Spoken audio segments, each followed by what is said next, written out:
Compadece-te de mim, ó Deus, segundo a tua benignidade, e segundo a multidão das tuas misericórdias. Apaga as minhas transgressões. Lava-me completamente da minha iniquidade e purifica-me do meu pecado. Porque eu conheço as minhas transgressões, e o meu pecado está sempre diante de mim. Contra ti somente pequei, e fiz o que é mal à tua vista, para que sejas justificado quando falares, e puro quando julgares. Eis que em iniquidade fui formado, e em pecado me concebeu minha mãe. Eis que amas a verdade no íntimo, e no oculto me fazes conhecer a sabedoria. Purifica-me com hisopo, e ficarei limpo. Lava-me, e ficarei mais alvo do que a neve. Faze-me ouvir júbilo e alegria, para que gozem os ossos que tu quebraste. Esconde a tua face dos meus pecados, e apaga todas as minhas iniquidades. Cria em mim, ó Deus, um coração puro, e renova em mim um espírito reto. Não me lances fora da tua presença, e não retires de mim o teu Espírito Santo. Torna a dar-me a alegria da tua salvação, e sustém-me com um espírito voluntário. Então ensinarei aos transgressores os teus caminhos, e os pecadores a ti se converterão. Livra-me dos crimes de sangue, ó Deus, Deus da minha salvação, e a minha língua louvará altamente a tua justiça. Abre, Senhor, os meus lábios, e a minha boca entoará o teu louvor. Porque te não comprazes em sacrifícios, senão eu os daria. Tu não te deleitas em holocaustos. Os sacrifícios para Deus são o espírito quebrantado. A um coração quebrantado e contrito não desprezarás, ó Deus. Abençoa a Sião segundo a tua boa vontade. Edifica os muros de Jerusalém. Então te agradarás de sacrifícios de justiça, dos holocaustos e das ofertas queimadas. Então se oferecerão novilhos sobre o teu altar. Davi não tenta manipular Deus. Não justifica seu erro. Não aponta culpados. Ele apenas se lança na misericórdia. O verbo compadece-te é a súplica de quem sabe que não tem mais nada para oferecer. Davi não apela à justiça, mas à bondade de Deus. Ele sabe que se Deus agir com justiça apenas, ele será destruído. Por isso ele clama pela multidão das misericórdias, como quem entende que só o excesso de graça é capaz de cobrir o excesso de pecado. Agostinho disse: Deus não nos ama porque somos bons. Ele nos torna bons porque nos ama. Davi está nessa posição. Ele não pede ajuda para melhorar. Ele pede um novo coração. Não quer um ajuste de rota. Ele sabe que o problema não está apenas em seus atos, está em sua natureza. Ele diz: em pecado me concebeu minha mãe. Não é uma desculpa, é uma declaração profunda. Eu não sou apenas alguém que pecou, eu sou alguém que nasceu inclinado para o mal. E isso desmonta qualquer moralismo barato. É por isso que o Salmo 51 é tão brutalmente necessário. Ele mata a ilusão de que somos bons, de que merecemos algo de Deus, de que nosso erro é só uma falha pontual. Davi reconhece o que muitos evitam até hoje. O pecado não é um escorregão, é uma ruptura. Não é um tropeço, é uma traição. E por isso a linguagem que ele usa é pesada. Transgressão, iniquidade, crime de sangue. A oração de Davi nos obriga a olhar no espelho. Quantas vezes buscamos consolo em rituais, respostas prontas, atitudes externas, enquanto o que Deus espera é um coração rasgado? Ele deixa claro: os sacrifícios para Deus são o espírito quebrantado. A um coração quebrantado e contrito não desprezarás, ó Deus. Isso confronta toda a religiosidade vazia que finge arrependimento enquanto mantém o coração endurecido. Mas o que impressiona nesse salmo não é só o peso da culpa, é o tipo de esperança que ele carrega. Mesmo destroçado, Davi crê que Deus pode criar algo novo dentro dele. O verbo cria, no hebraico, é o mesmo usado em Gênesis 1, quando Deus cria do nada. Ou seja, Davi não pede uma reforma, ele pede um recomeço absoluto. Ele diz: cria em mim, ó Deus, um coração puro e renova em mim um espírito reto. Isso revela o cerne do Evangelho muito antes da cruz. Deus não está interessado em que você se torne um bom pecador. Ele quer te dar um novo coração. um que deseje a verdade, um que ame a justiça, um que não apenas chore pelo pecado, mas odeie o que o separa de Deus. C.S. Lewis resumiu assim: Deus não quer apenas consertar nossa casa velha, Ele quer derrubá-la e construir algo completamente novo. E o novo começa com arrependimento verdadeiro. Não é remorso, não é vergonha. É o reconhecimento de que sem Deus você se perde de si mesmo. É uma volta sincera para o único que pode restaurar. Sei. O homem só é levantado por Deus depois que reconhece que não consegue ficar de pé sozinho. Não é o pecado que destrói o homem, é o orgulho de não confessá-lo. Purifica-me com hisopo e ficarei limpo. Lava-me e ficarei mais alvo do que a neve. Salmo 51:7. Davi não está fazendo poesia. Ele está pedindo sobrevivência. O hisopo era um ramo usado nos rituais judaicos de purificação. Era com hisopo que se borrifava o sangue do sacrifício sobre os leprosos curados ou sobre os que estavam impuros. Ou seja, ele está dizendo a Deus: eu sou um leproso espiritual. Eu sou um impuro, e só o teu sangue pode me limpar. Isso não é teatro. É consciência profunda da condição caída. E quando isso acontece, o foco muda. Davi não está mais preocupado com as consequências visíveis do seu erro. Ele não fala da reputação. Não pede o trono de volta. Ele quer ser limpo. Quer voltar a ouvir a voz de Deus.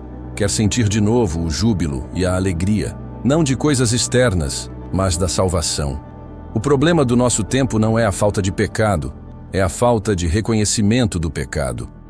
A cultura ensina que errar é normal, que tudo é justificável, que ninguém deve se sentir culpado.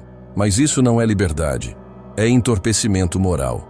O arrependimento genuíno não acontece quando você sente remorso, mas quando você percebe que pecar não é apenas errar com os outros, é trair a santidade de Deus. Davi diz: contra ti somente pequei, e fiz o que é mal à tua vista. Essa frase é teologicamente profunda, porque ele de fato pecou contra Urias, contra Batseba, contra a nação. Mas ele entende que, acima de tudo, o pecado é uma ofensa contra Deus. Isso é o que torna o arrependimento verdadeiro, quando o pecado dói mais por afastar você de Deus do que pelas consequências que ele traz. A fé cristã não trata pecado como falha moral, mas como rebelião espiritual. E só quando isso é entendido é que a confissão ganha peso. Davi está dizendo: eu sou pó, meus ossos foram quebrados, minha alma está surda, me limpa, me restaura, me dá um novo espírito. Essa é a oração que Deus ouve. Não a oração bem montada, mas a oração quebrada. Dietrich Bonhoeffer escreveu: a graça barata é o inimigo mortal da igreja. É o perdão sem arrependimento. É o batismo sem disciplina. É a comunhão sem confissão. O que Davi clama aqui não é essa graça barata. Ele não está tentando sair ileso. Ele está tentando voltar a viver. E viver para ele é estar na presença de Deus. Por isso ele implora: não me lances fora da tua presença e não retires de mim o teu Espírito Santo. Essa frase carrega temor. Davi sabe que pode perder tudo, e o que mais teme perder é a presença de Deus. Não é o trono, o palácio, o respeito do povo, é o Espírito. Ele já viu o que aconteceu com Saul. Ele já viu o que acontece quando Deus se retira. E ele sabe, sem o Espírito, tudo se torna morte. Não existe alegria sem presença. Não existe força sem unção. Não existe vida fora da graça. E aqui está a ponte com o Novo Testamento. O Espírito que Davi pede para não ser retirado é o mesmo Espírito que agora habita em nós. Não por mérito, mas por Cristo. Foi Jesus quem abriu o caminho para que pecadores arrependidos não apenas fossem perdoados, mas cheios da própria presença de Deus. Cria em mim, ó Deus, um coração puro e renova em mim um espírito reto. Salmo 51:10. Aqui está o ponto de virada. Depois do colapso, da confissão e do arrependimento profundo, Davi pede o impossível: um novo coração. Não um conserto, não um remendo, criação. Essa palavra, cria, no hebraico, bara, é usada exclusivamente para atos de Deus, criação do mundo, dos céus, da vida. Davi está dizendo: me refaz do zero, Deus, porque do jeito que estou, eu não sirvo nem para mim mesmo. E isso revela uma coisa brutal. O problema não é o que Davi fez, é quem Davi é. Não adianta apagar o erro se a fonte dele continuar intacta. Não basta não repetir o adultério, se o desejo desordenado ainda habita o coração. Não basta não matar de novo, se o orgulho e a vaidade ainda ditam as escolhas. É o coração que precisa ser novo, e só Deus pode fazer isso. É aqui que o Salmo 51 ultrapassa a religiosidade. Deus não quer comportamentos religiosos, quer transformação real. Davi entendeu que um homem pode parecer justo por fora e ainda assim carregar um coração podre por dentro. Por isso ele pede: renova em mim um espírito reto. Espírito aqui não é o Espírito Santo, é o espírito interior. Aquilo que direciona nossas vontades e decisões. John Owen, teólogo puritano, disse: mate o pecado ou o pecado matará você. Davi sabia disso. E a única maneira de matar o pecado na raiz é trocando a fonte de onde ele brota. Ou o coração é novo, ou os velhos pecados vão se repetir, mesmo que com outras formas. A mudança verdadeira não é a que arruma a aparência, é a que altera o centro do desejo. E é isso que faz essa oração tão poderosa. Davi não quer apenas ser perdoado, ele quer voltar a desejar o que é santo. Isso é avivamento pessoal. Quando sua vontade é transformada, quando você não apenas evita o mal, mas ama o bem. E essa transformação não termina em si. O homem que foi perdoado, curado e restaurado agora, quer se tornar canal de restauração para outros. Ele diz: então ensinarei aos transgressores os teus caminhos, e os pecadores a ti se converterão. Salmo 51, 13. Veja o processo. Primeiro o homem cai. Depois ele reconhece, ele clama, Deus o limpa, Deus o recria. E então esse mesmo homem se torna um instrumento de arrependimento para outros. Isso é graça redentora. O que era vergonha vira testemunho. O que era ferida vira medicina. O que era culpa vira caminho de conversão para outros. Mas só chega nesse ponto quem passa pela fornalha do arrependimento verdadeiro. E é aqui que muitos falham. Querem ser usados por Deus sem se deixarem quebrar. Querem ministério sem arrependimento. Querem altar sem rendição. Mas a única oração que Deus não despreza é a do coração quebrantado e contrito. Richard Sibbes escreveu: não há pecado tão grande que a graça de Deus não possa perdoar, mas também não há graça verdadeira sem um coração esmagado. Por isso o Salmo 51 é tão relevante. Porque ele não apenas mostra como Davi caiu, mostra como ele voltou. E o caminho de volta não passa pelo mérito, mas pela confissão, pela purificação, pela criação de um novo coração. E tudo isso encontra sua plenitude em Jesus. Cristo é o hisopo que nos limpa, é o cordeiro que nos purifica, é o caminho que nos leva de volta à presença. É a alegria da salvação encarnada. É o único capaz de nos dar um coração novo, e fazer com que até os nossos ossos quebrados voltem a cantar. Abre, Senhor, os meus lábios, e a minha boca entoará o teu louvor.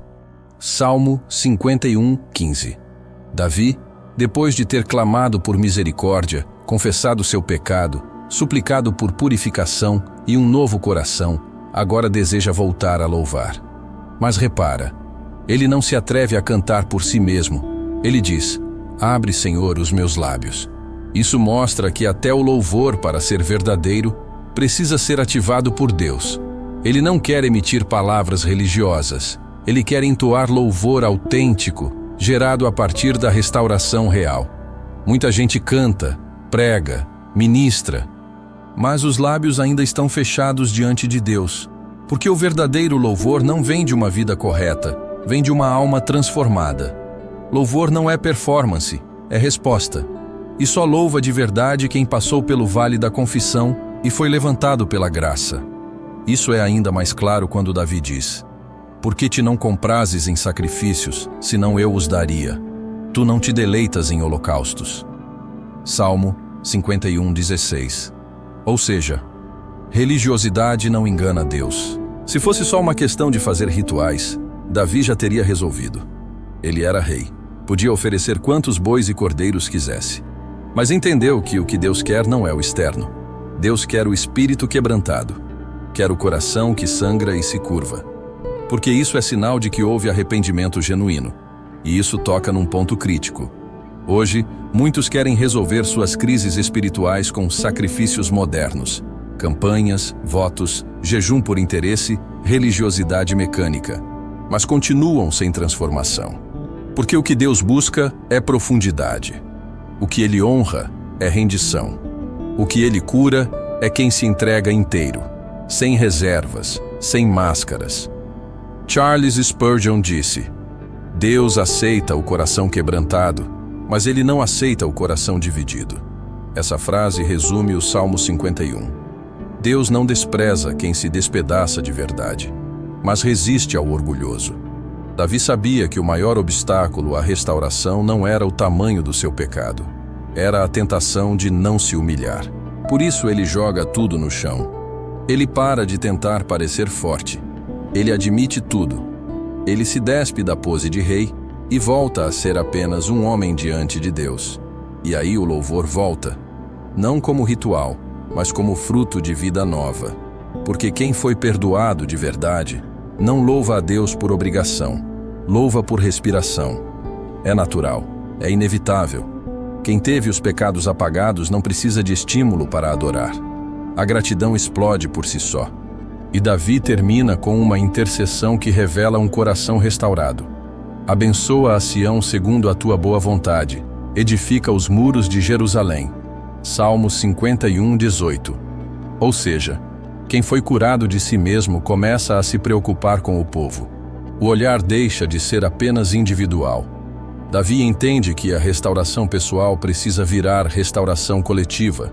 Um homem que volta para Deus se torna um ponto de intercessão pela cidade. O mesmo homem que destruiu o nome de Deus com seu pecado, agora deseja edificar os muros de Jerusalém com seu arrependimento. E isso é uma marca do Evangelho.